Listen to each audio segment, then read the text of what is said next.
Oui, salut les gens. Regardez-moi ces personnages-là. Ceux-là, ils se sont mis dans des problèmes inutilement, hein. Ils ont compté peut-être sur leurs abonnés TikTok faire des sorties aussi idiots rien que pour des vues sur les réseaux sociaux. Même le policier qui est sorti le lundi dernier pour appeler les Béninois a sorti. Je me suis dit que lui là, est-ce qu'il vit au Bénin? Est-ce qu'il connaît même les Béninois qu'il appelle à sortie? Parce que le Béninois de base, au 1er janvier, son agenda de toute l'année est déjà plein. C'est-à-dire la veille au soir, sa préoccupation du lendemain est déjà fixée.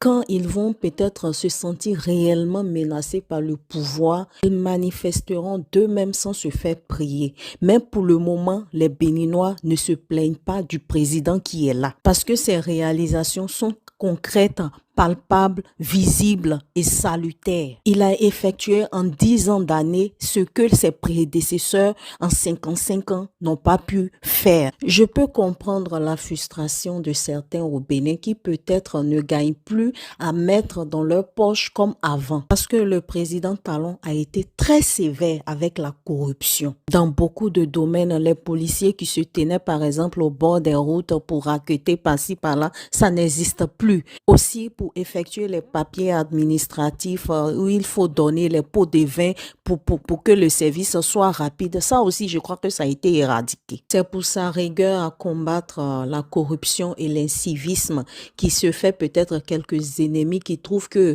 la solution adéquate pour faire partie Talon, c'est le chaos ou bien le coup d'État. D'aucuns parleront de liberté d'expression. Mais la liberté d'expression ne veut pas dire incivisme, impolitesse ou même atteinte à la sûreté de l'État. Il y a certaines figures aussi qui se disent intellectuelles, qui font des sorties contre Talon que je ne vais pas citer ici, mais de façon concrète. Qu'est-ce que ceux-là, ils proposent pour améliorer la situation des pauvres qu'ils défendent tant au Bénin? Enfin, je viens aux gens de l'AES. Prière de ne pas entacher le travail noble. Prière de ne pas entacher le travail noble que font vos leaders. Beaucoup sont sortis sur les réseaux pour féliciter le coup au Bénin, sachant que tous les pays n'ont pas la même réalité politique.